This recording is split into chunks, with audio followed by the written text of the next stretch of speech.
찬양 감사합니다. 바울의 기도라고 하는 제목의 찬양이네요. 바울의 기도를 성경에서 읽으면서 오늘까지 우리가 귀하게 생각을 하고 있는데, 우리의 기도는 어떤가 하는 생각을 해봅니다. 여러분, 우리들도 하나님 앞에 아름다운 기도를 가지고 살게 되기를 원합니다.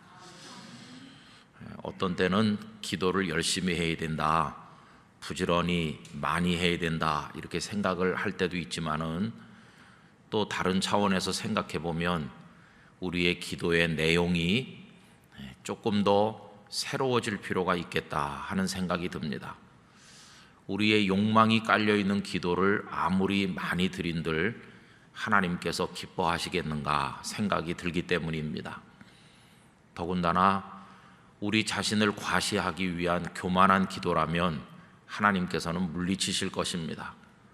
예수님의 비유 속에 보면 어떤 바리새인이 손들고 기도하기를, 나는 일에 2번씩 금식하고 나는 이렇게 하고 저렇게 하고 하면서 자신의 의를 과시하는 기도를 드렸는데, 하나님께서 그 기도를 물리치신다고 했습니다.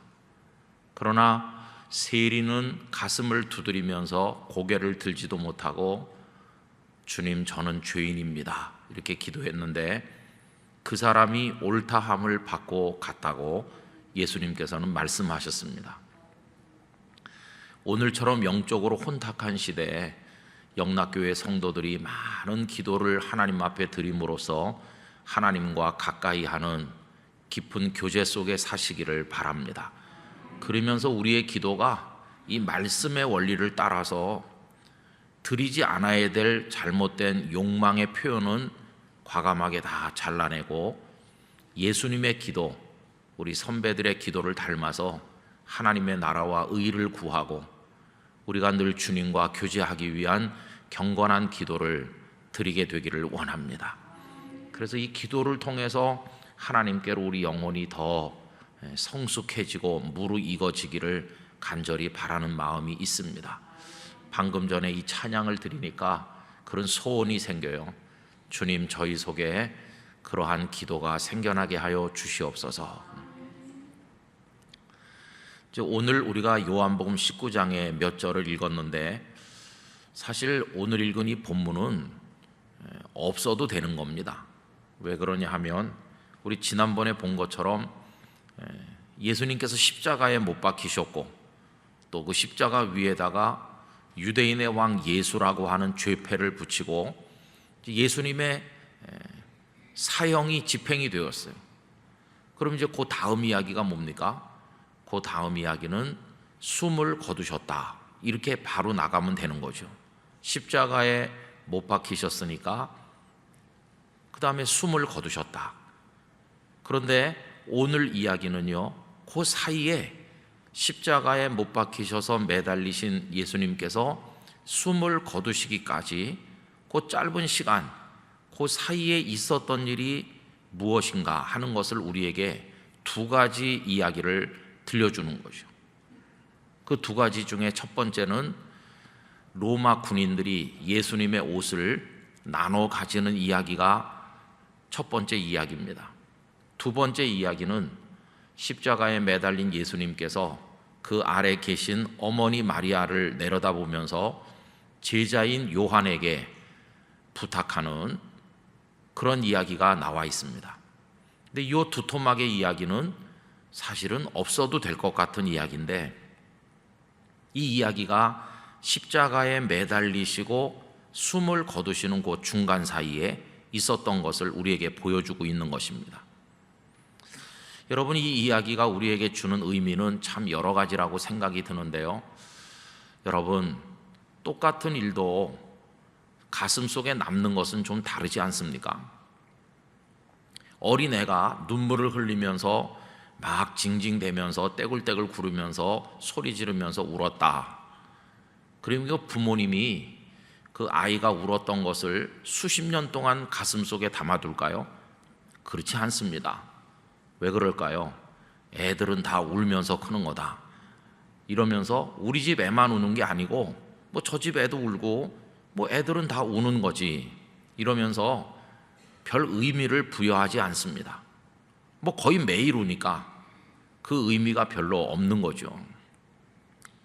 그러나 어떤 경우에는 눈물 한 방울이 많은 사람들의 마음속에 기억됩니다.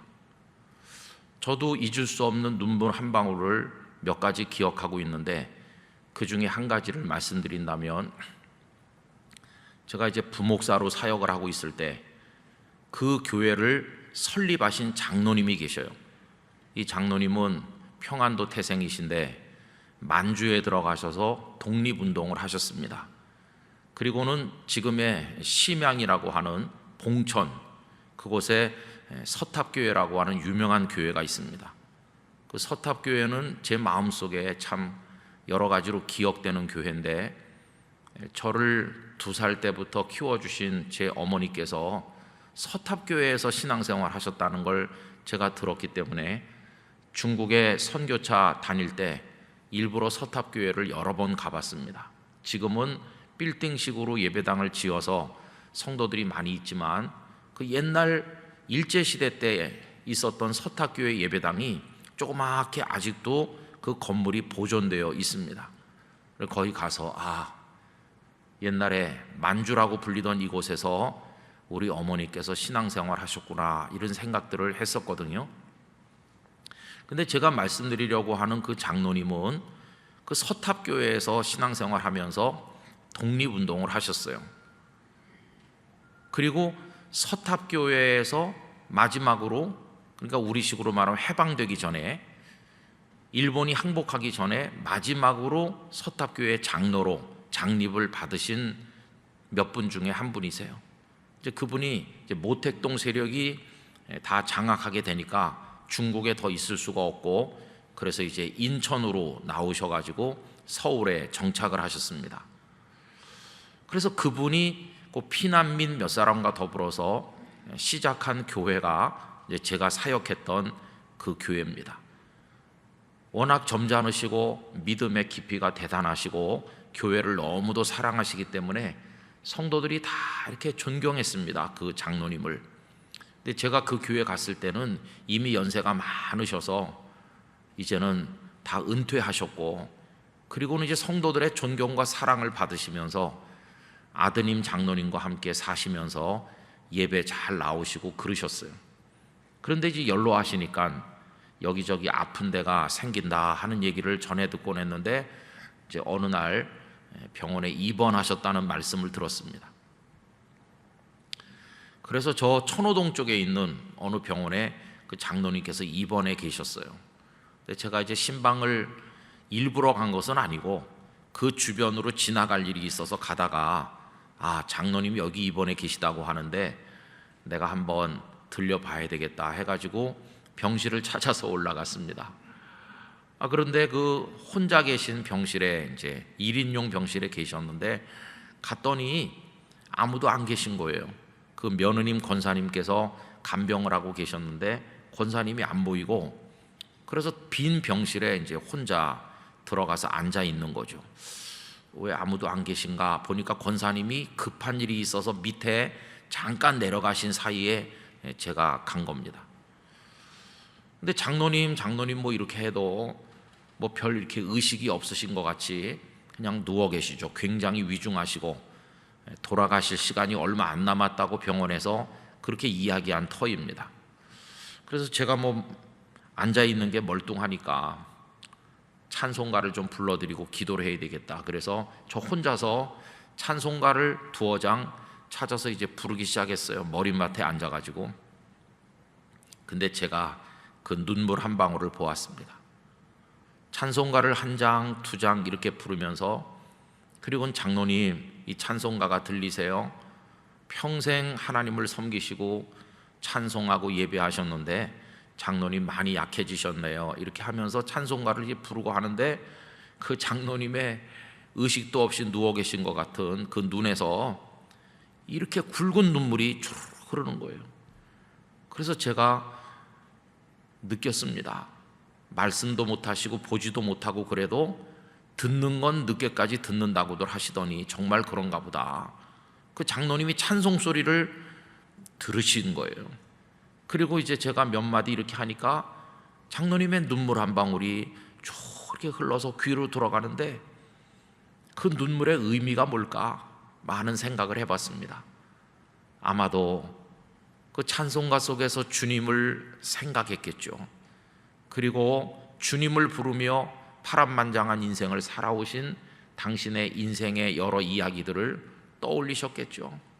그 눈물은 감사의 눈물이며 당신의 남은 시간을 주님께 드리고 영원한 천국을 바라보는 믿음의 고백을 담은 눈물이 아니었겠나.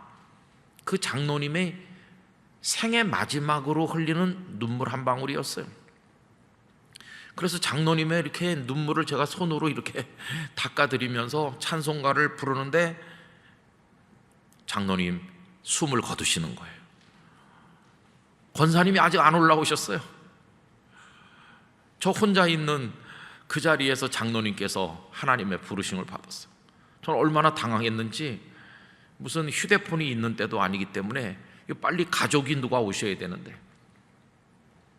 그래서 제가 이제 간호사실에 연락을 하고 숨을 거두신 것 같다고 이렇게 하고 있는데, 이제 뭐 왔다 갔다 하면서 좀 시끄러운 중인데 권사님이 그 밑에 잠깐 내려가셨다가 오신 거예요.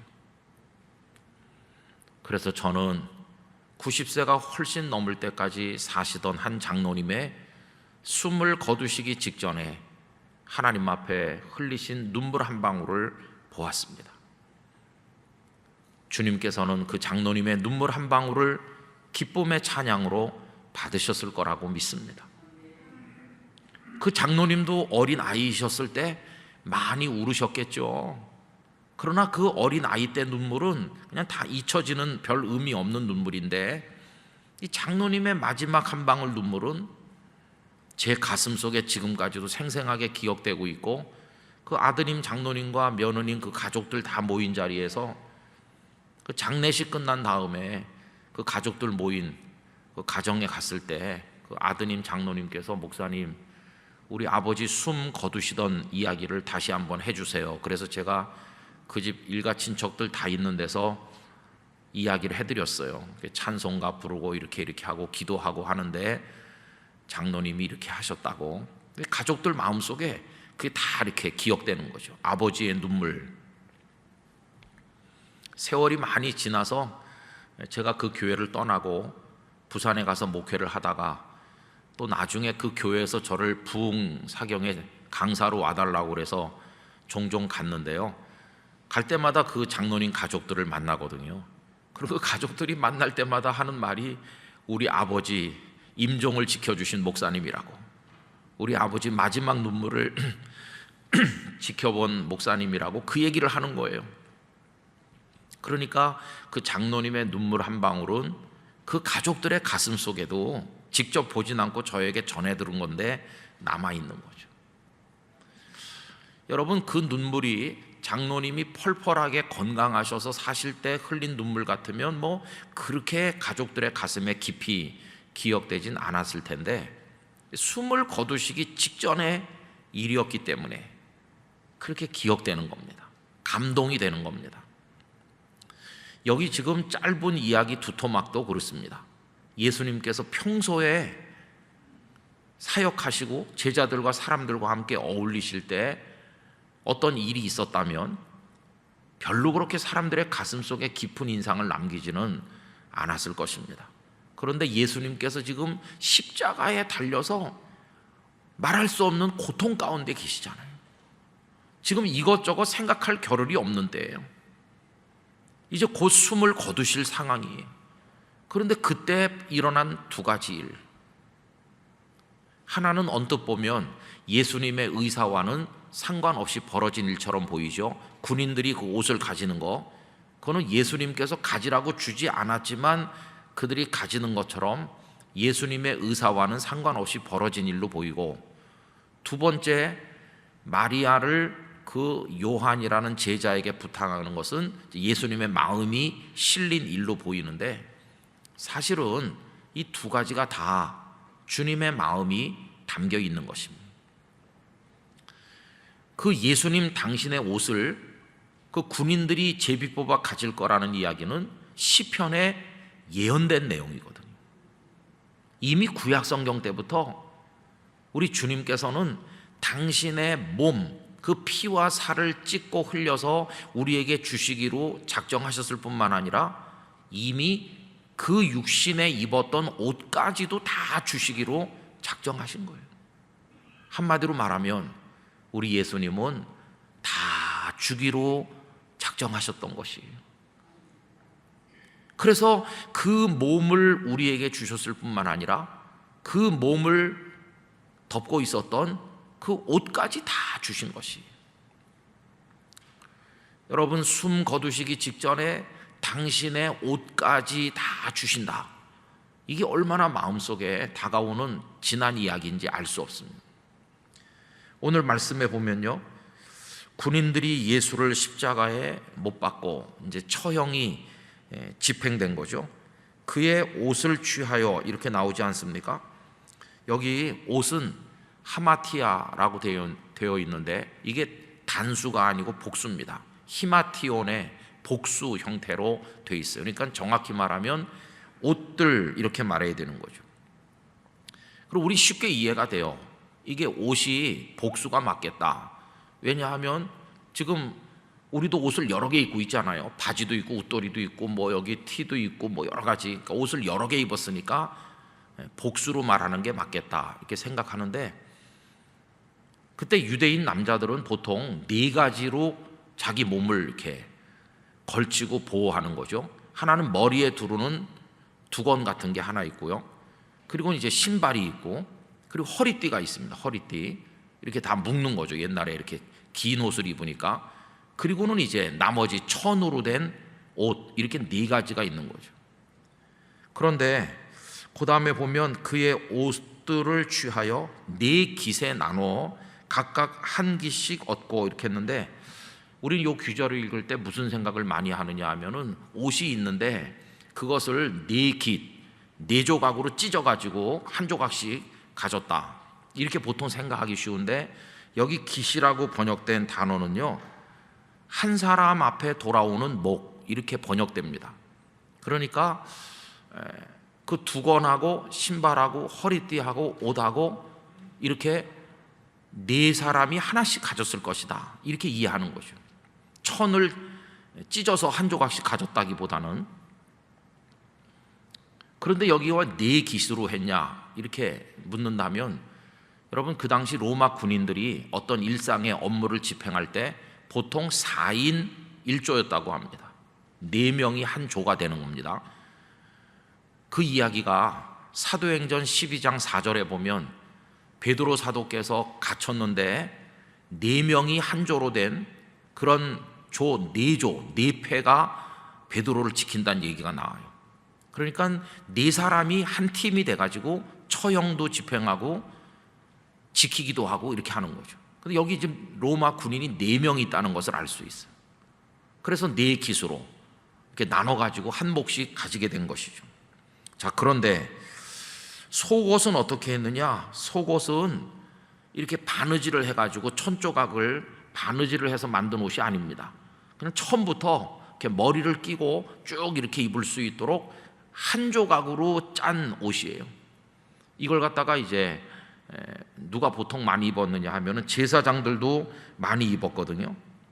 그래서 요세푸스는 이 키톤이라고 하는 모든 유대인 남자들이 보통 입었던 이것을 특히 잘 만들어 가지고 그걸 즐겨 입었던 사람들은 제사장이었다고 설명하고 있습니다. 그러니까 예수님께서 그 키톤이라고 하는 천을 이렇게 바느질을 해서 만든 옷이 아니라 처음부터 하나로 짠 그런 옷을 입으셨다고 말씀하는 것은 예수님께서 제사장이라고 하는 것을 드러내기 위한 것이다 이렇게 설명하는 주석가도 있습니다. 지금 예수님은 십자가라고 하는 제단 위에 세상 죄를 지고 가신 어린 양으로 오신 자기 자신을 인류를 위한 영원한 속죄의 제물로 지금 제사하고 계신 중이니까, 예수님은 히브리서 말씀처럼 제사장들 중에 제사장이신 대제사장 아니십니까? 이 땅의 제사장들은 제사를 드려도 그 효력이 얼마 가지 못합니다. 그 사람이 또 죄를 지으면 제사를 또 드리고 반복적으로 드려야 되는데, 우리 예수님의 십자가 제사는 단 한 번으로 우리의 모든 죄를 해결하신 제사입니다. 그 대제사장 예수님께서 당신을 제물로 삼아서 제사하고 계시니까 그분은 제사장이시다. 그래서 예수님도 그 키톤 그걸 입었는데, 지금 우리 성경은 속옷이라고 번역했는데 우리가 생각하는 무슨 런닝셔츠 같은 그런 속옷이 아니죠. 그냥 길게 이렇게 입었던, 근데 그거를 천을 조각을 내면은 재구시를 못 하잖아요. 그러니까 그 군인 4명 중에 1명이 통으로 차지해야 되는데, 그 제비뽑기를 해가지고 넷 중에 누가 입을 것인가, 이렇게 한 사람이 이걸 차지했겠죠. 오늘의 관점으로 보면, 아니 로마 군인들이 뭐 할 일이 없어가지고 십자가에 매달려 죽는 죄수의 옷을 서로 차지하려고 할까? 요즘 사람들 생각으로 하면은 오히려 십자가에 매달린 죄수는 좀 인간적인 표현으로 하면은 더럽다, 부정탄다 이렇게 생각하면서, 이거 사형수의 옷인데 가질래요? 그러면 내가 가지겠다고 그럴 사람 누가 있어요? 에이, 갖다 버리라고 다 그럴 것 같죠. 근데 이때만 해도 모든 물자가 너무도 귀한 때이기 때문에 하나라도 챙기려고 한다는 것입니다. 그래서 요즘 관점에서 보면 이해가 안 되지만 그때 그들은 그렇게 했을 것이다. 그리고 또 여러 기록들은 로마 군인들이 사형을 집행하면 죄수가 남긴 모든 것은 그들이 차지했던 게 관례였다고 하는 기록도 있습니다. 어쨌든 예수님의 그것을 그들이 가진 거죠. 그 다음은 이제 우리가 상상을 해보는 건데, 예수님의 그 키톤을 제비 뽑아서 얻은 사람이 집에 돌아간다고 생각해 보세요. 아니면 자기 동료 병사들에게 가서 나 오늘 횡재했다고, 이거 아직도 멀쩡한 옷인데 이거 오늘 제비 뽑기에서 내가 얻었는데 입어보니까 내 몸에 딱 맞는다고. 그러면 여러분 여기서 무슨 생각이 듭니까? 그 사람이 근무 중에는 군인의 옷을 입었겠지만 근무하지 않을 때는 예수님의 그 옷을 걸치고 생활했을 건데, 그 옷을 걸치고 있는 동안에는 예수님을 생각했을 거 아니에요. 이 옷을 볼 때마다 이 옷은 그가 남긴 옷이다. 예수님께서는 십자가에 달려 죽으심으로 그 로마 군인, 예수님께 아무 관심도 없고 예수님을 알지도 못한 그에게까지도 당신을 남겨주신 것이 그 옷을 통해서, 그는 그 옷을 입을 때마다, 입고 만지고 볼 때마다 예수님을 머릿속에 떠올리지 않았겠어요? 여러분, 이건 영적으로 묵상을 해보면 대단한 것입니다. 그분이 옷을 벗어서 그 옷을 이 사람이 입는 건데, 이 로마 병정을 우리 자신이라고 생각을 해보세요. 예수님께서 옷을 벗으심으로 그 옷을 우리가 입는 것입니다. 우리는 벌거벗은 수치를 드러내던 형편없는 죄인이었었는데, 예수님께서 십자가 위에서 우리를 위해 죽으시면서 벗어서 주신 그 옷을 오늘 성도들이 입고 있지 않습니까? 그 옷이 뭘까요? 신약 성경 뒤에 서신서들에 가면은 성도가 입는 세마포, 그걸 한번 연상해 보세요. 그래서 오늘 우리들은 예수 그리스도로 옷 입은 주님의 사람이 된 것입니다. 여러분, 로마서 말씀 가운데 바로 그 표현이 있죠. 로마서 13장 14절, 오직 주 예수 그리스도로 옷 입고 정욕을 위하여 육신의 일을 도모하지 말라. 이 말씀을 가만히 묵상하면, 예수님이 십자가에 달리실 때 그 옷이 벗겨졌는데, 그 옷을 어떤 로마 군인이 입는데, 그 로마 군인이 바로 나고, 내가 예수님이 남긴 옷을 입었고 그 옷이 곧 은혜이기 때문에 나는 은혜로 옷 입었고 나는 예수 그리스도로 옷 입었구나, 이렇게 생각하니까 이 로마 군인들이 옷을 제비 뽑아 가졌다는 이 에피소드 같은 짧은 얘기가 그냥 나쁜 놈들이다, 어떻게 그 옷까지 차지하냐, 이렇게 하고 넘어가기에는 우리에게 남기는 게 너무 큰 것이, 여러분, 사람이 저만치서 나타나면 우리는 그가 요만치 가까이 올 때까지 이목구비가 잘 안 보입니다. 저 멀리 있으면 얼굴이 자세히 보이지 않죠. 제일 먼저 보이는 게 뭡니까? 그가 입은 옷이 보입니다. 검은 옷을 입었으면 검은 옷, 흰 옷 하고 가까이 와야 그 다음에 얼굴이 보이는 거죠. 제일 먼저 눈에 보이는 거는 입은 옷입니다. 그런데 방금 읽은 로마서 말씀은 예수 그리스도로 옷 입고, 우리는 세상 사람들 앞에 예수님이라는 옷을 보여주는 성도가 돼야 되는 거죠. 예수님은 우리에게 그 세마포를 입혀주시는 거예요.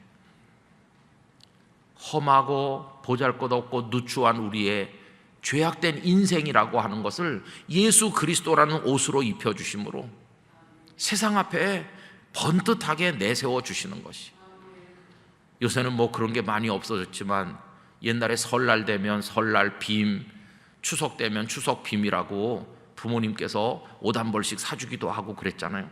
그럼 그거 입고 나가가지고 자랑하면서 엄마가 사줬다 이렇게 했던 시절이 있지 않습니까? 우리는 예수 그리스도라고 하는 구원의 옷을 입었어요. 요한계시록 말씀대로 하면 나중에 우리는 그 빛나는 성도의 세마포 옷을 입고 하늘나라 유리바다 위에서 영원히 하나님을 찬송하게 될 것입니다. 주님이 거기서 죽지 않으셨다면 옷을 벗지도 않았을 것이고 그 옷을 로마 군인이 가져가지도 않았을 것이, 주님이 죽으심으로 누군지 모를 그 로마 군인이 예수님의 신발, 예수님의 허리띠, 예수님의 두건, 예수님의 그 속옷 그리고 겉옷 조각 그걸 가졌을 거 아니겠어요? 주님께서는 죽으심으로 오늘 우리에게 얼마나 많은 것으로 먹이시며 입히시는지. 여러분, 의식주는 기본이라고 합니다. 그죠? 살아가는데 의식주가 기본인데 영적으로도 그래요. 여기 지금 의가 옷 아닙니까? 지금 예수님께서 우리를 옷 입히시잖아요. 식이 뭡니까? 먹는 거죠. 그 다음엔 당신의 몸을 찢고 피를 흘려서 성찬을 주시잖아요. 내 몸을 먹고 내 피를 마셔라. 주는 집을 말하는 건데 내 안에 거하라 하시잖아요. 너희를 위하여 처소를 예비하러 가노니, 있을 곳을 예비하시는, 영적으로도 예수님은 우리에게 의식주를 다 해결해 주시는 우리 주님이시고 영원한 생명의 나라로 우리를 이끄시는데, 요한계시록에 보면요, 그 하나님의 나라, 그 영원한 생명의 나라, 먹을 게 너무 많은 나라예요. 과일들이 열린다고 말씀하고 있잖아요. 생명나무 과실들이 열리고. 그래서 먹기를 좋아하시는 분은 하늘나라를 기대하시기 바랍니다. 거긴 다이어트 같은 거 안 해도 될 것 같아요. 비만이 없을 것 같아요. 저도 거기 희망을 걸고 있습니다. 그래서 예수님의 옷을 군인들이 가진 이야기는 우리에게 많은 걸 감격적으로 느끼게 해줘요. 여러분, 오늘부터 집에 가셔서 옷을 입고 벗으실 때마다 주님이 나를 옷 입혀주신다. 얼마나 고마운 일입니까? 나에게 의식주 모든 것을 해결해 주신다. 두 번째 이야기는 거기 예수님의 어머니 마리아가 계시는데 예수님께서 요한에게 부탁하시는 장면이죠. 근데 거기 네 사람의 여성이 언급되어 있어요. 25절에 보시면 예수의 십자가 곁에는 첫째 그 어머니와 둘째 이모와 셋째 글로바의 아내 마리아와 넷째 막달라 마리아가 섰는지라, 이렇게 되어 있죠. 근데 이 표현이 마태복음하고 마가복음하고 요한복음이 조금씩 달라요. 여긴 지금 이모라고 되어 있고 그 이모라는 이의 이름이 안 나와요. 그렇죠? 그런데 마가복음에는 이모라는 말 대신에 살로메라고 하는 사람의 이름이 나와요.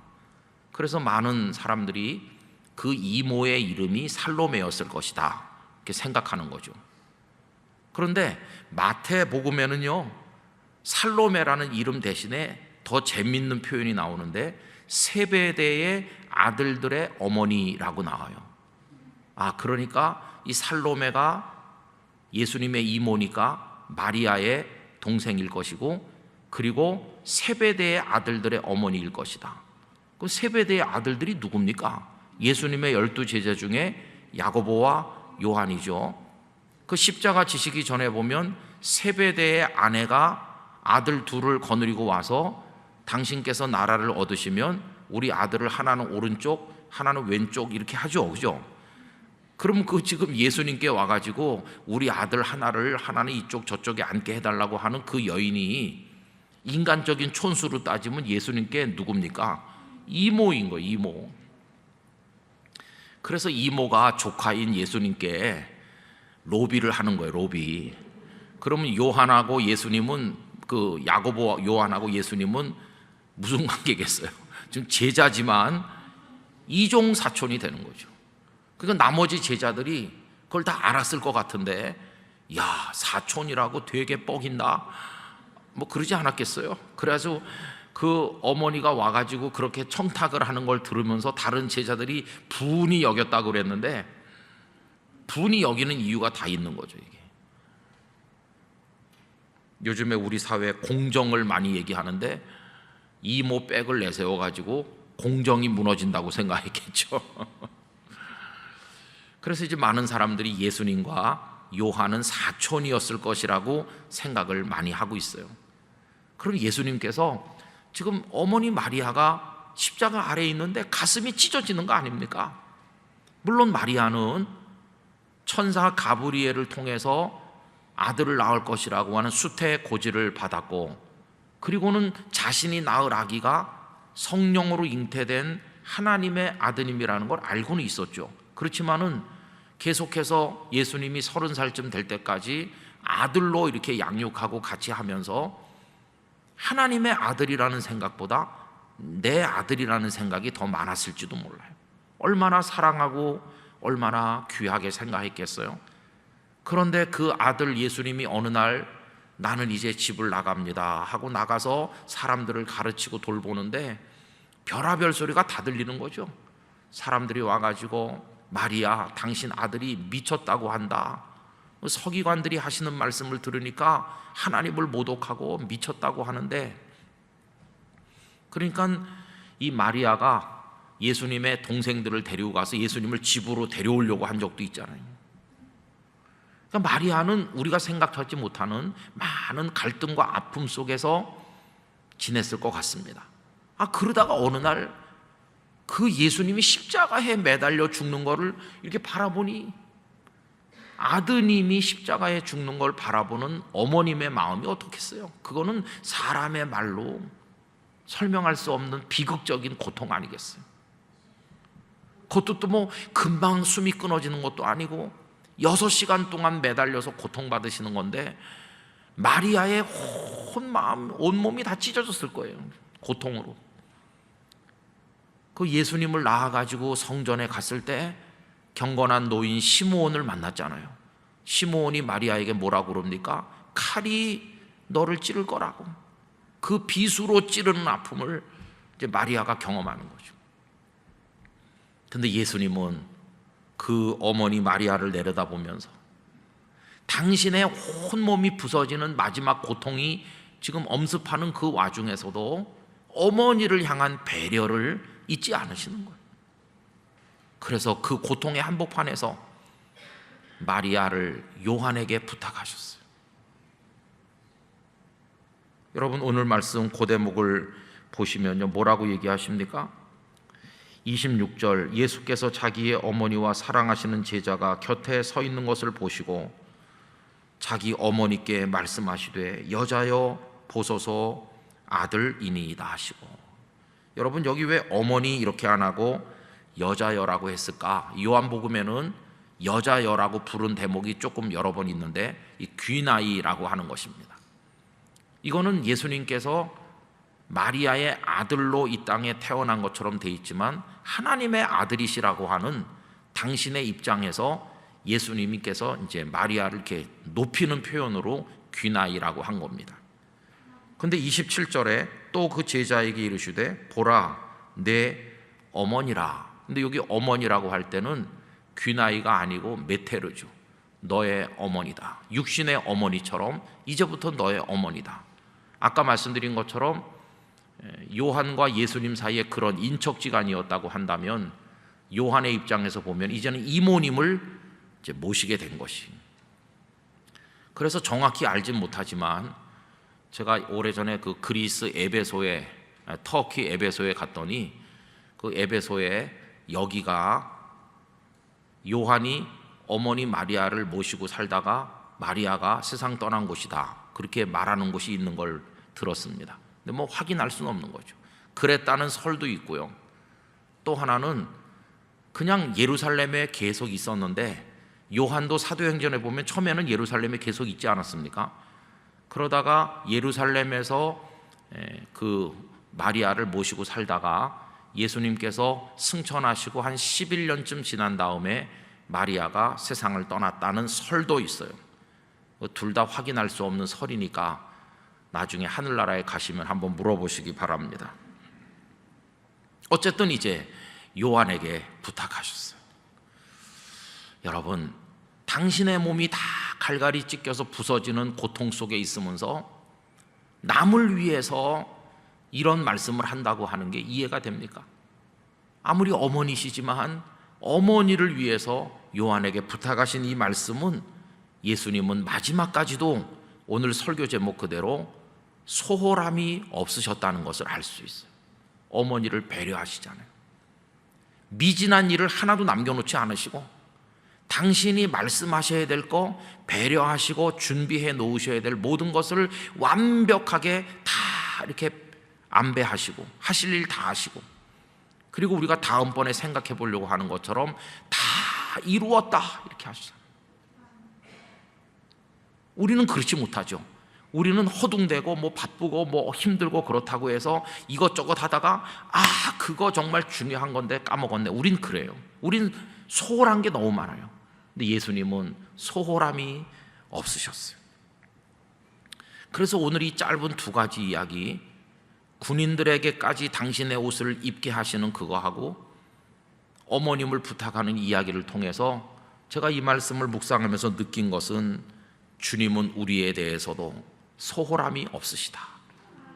당신의 것을 벗어서 우리에게 세마포를 입혀주시고 당신의 몸을 찢어서 우리에게 거룩한 양식으로 주시고 주님의 나라를 준비하셔서 우리를 살도록 하시는 주님이시고, 이 땅에 사는 동안에도 우리의 모든 영적인 육적인 삶을 우리 주님은 안배하시고 준비하셔서 필요할 때마다 우리에게 베풀어 주시는 주님이십니다. 창세기 22장에 아브라함이 이삭을 번제로 바치기 위해서 모리아산에 올라갔을 때 얼마나 마음에 근심이 컸겠어요. 그런데 올라가 보니 하나님께서는 먼저 오셔서 수량 한 마리를 숲을 속에 다 이미 준비해 놓으셨잖아요. 여호와의 산에서 준비된다, 여호와 이레. 얼마나 복된 얘기입니까? 저는 이거 믿습니다. 주님께서 우리를 이 땅에 보내셨을 때는 우리가 하나님을 경외하면서 또 이 땅을 살아가는 데 필요한 모든 것들을 다 안배하셔서 준비해서 우리에게 주실 것이라고 믿습니다. 이스라엘 백성들이 애굽에서 나와서 광야를 통과해서 가나안 땅에 가는 그 40여 년의 세월 동안에 하나님께서는 먹을 거 입을 거 다 공급하셔서 그 발이 부르트지 않게 하시고 옷이 헤어지지 않게 하시고 그들을 구름 기둥과 불 기둥 가운데 인도하셔서 가나안에 도착하게 하시잖아요. 우리가 인생길을 걸어가는 동안에도 우리 주님은 마지막 순간까지도 우리를 위해서 준비하시고 인도하시고 소홀함이 없으신 사랑으로 섬세하게 우리를 보살펴 주신다고 믿습니다. 여러분, 이건 우리의 고백이면서 믿음입니다. 세상에 머리 아픈 일이 많고 속상한 일이 많고 우리가 가지지 못한 게 많은 것 같고, 그래서 여러 가지 불편한 감정을 느끼는 이들이 많지만 가만히 생각해 보면 주님 부족함이 없었습니다. 오늘까지 사는 동안 사랑하는 이들을 통해 위로받게 하셨고 같이 밥 먹고 같이 차를 마시고 찬송할 수 있는 믿음의 형제 자매들을 저에게 주셨고, 그리고 오늘까지 살아오는 동안 저의 필요를 채워주셨으니 감사합니다. 입 하나밖에 없는데 하루 3끼 그저 먹으면 됐지 뭐 100끼 1000끼 먹겠습니까? 가만히 생각해 보면 감사할 것밖에 없는 줄로 믿습니다. 하나님 우리의 남은 시간에 대해서도 소홀함이 없이 우리를 이끌어 주실 것이라고 믿습니다. 우리의 영적인 차원에 대해서도, 육체적인 차원에 대해서도, 우리 주변의 삶의 모든 영역에 있어서도 주님은 소홀함이 없으실 것이다. 그리고 어떤 시험도 이겨낼 수 있는 힘과 능력을 주실 것이라고 믿습니다. 저는 우리나라의 미래나 이런 어려운 국제정치, 국내 정치 이런 것들도 주님은 이 땅에 눈물을 흘리는 성도들의 기도를 들으시고 다 배려하고 준비하고 계시다고 저는 믿습니다. 그 주님을 믿는 것이죠. 그래서 그 은혜를 순간순간 발견하는 것입니다. 오늘도 주님은 이렇게 낭망한 나를 이런 말씀으로, 이런 일로, 이런 만남을 통해서 위로해 주시는구나. 감사합니다, 주님. 그런 걸 발견해 가지고 마음속에 차게 쌓아 나가는 거죠. 어제도 주님은 나를 붙드셨고 오늘도 나를 보호하셨고 감사합니다, 주님. 이렇게 하면서 이게 쌓이면은 마지막에 우리에게 남는 한마디 고백이 뭘까요? 그 고백은 주님의 은혜였습니다. 이 고백 한마디가 우리에게 남게 되는 것이죠. 요즘에 우리 예배 시간에 찬양하시는 분들이 많이 부르신 찬양이 있잖아요. 주의 은혜라. 내 평생 살아온 길. 제가 솔리스트라면 부를 텐데 잘 못 불러서 그냥 가사를 써왔어요.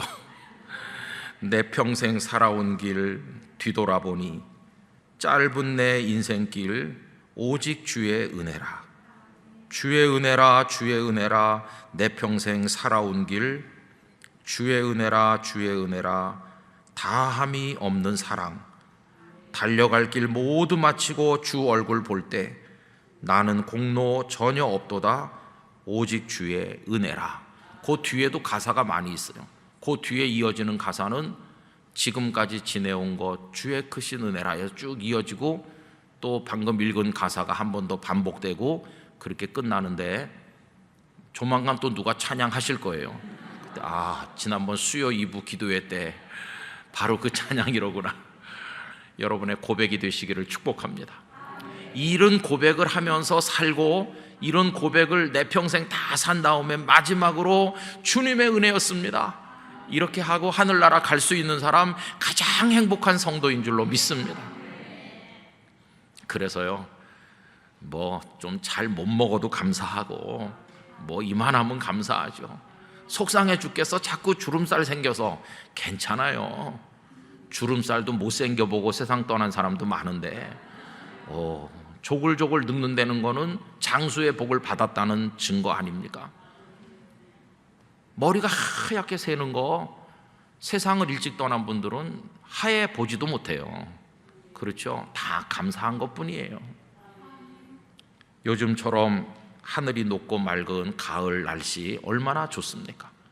세상은 너무 오염이 많고 더러운 먼지들이 피어오르지만 하늘을 보면 우리 하나님은 여전히 당신의 일을 하고 계시잖아요. 여러분, 소홀함이 없으신 주님의 은혜로 오늘까지 사는 것입니다. 전 우리 영락교회 여러 가지 오늘 사회의 도전 앞에 서 있고 이 불신앙의 세상, 하나님을 부인하는 사람들, 그리고 여러 가지 문제가 많은 대한민국 한복판에 지금 있는데, 그러나 우리가 희망이 있는 것은 그 주님이 우리 주님이시기 때문에 그래요. 그래서 여러분, 소홀함이 없으신 주님은 영락교회를 보듬어 안아주실 것이고 우리 개인을 품어주실 것이고 인도하실 것이고 방금 이 찬양을 마지막에 부르며 주님 품에 안기도록 해주실 줄로 믿습니다. 이제부터는 우리 성도님들이 주님의 치유와 기쁨을 전달하시는 메신저가 되어야 됩니다. 누가 우울하고 화가 나서 울고 그러면 주님의 이야기를 들려주시기 바랍니다. 그래서 이 기쁨의 거룩한 바이러스가 퍼져나가서 코로나 바이러스를 이겨야 되는 것이에요. 마스크를 써도 감사의 기도를 드릴 수 있잖아요. 여러분, 마스크를 썼지만 찬양을 막을 수 없는 것이에요. 그런 믿음의 기쁨을 가지고 하루하루를 살며 하나님을 찬송하시기를 간절히 축복합니다. 기도하겠습니다. 아버지 하나님, 온몸이 찢겨지는 십자가의 고통, 마지막 순간까지도 당신의 것을 벗어서 인간에게 입히시고 어머님을 향해 사랑의 배려를 하신 주님이십니다. 털끝만큼도 소홀함이 없으신 주님께서 오늘 저희들을 먹이고 입히시고 인도하시고 믿음 가운데 세우시고 복을 주시는 줄로 믿습니다. 원망과 불평은 사라지게 하시고 깊은 감사 가운데 이 찬양을 마지막으로 주님께 올리며 주님 나라에 갈 수 있는 사람으로 살게 해 주시옵소서. 영락교회와 이 나라와 이 땅의 모든 성도들, 영락의 성도 한 사람 한 사람을 이런 은혜와 사랑으로 품어 주시옵소서. 우리의 입술로부터 감사와 찬송이 끊어지지 않고 하나님께 영원히 올려지게 하여 주시옵소서. 예수님의 이름으로 기도하옵나이다. 아멘.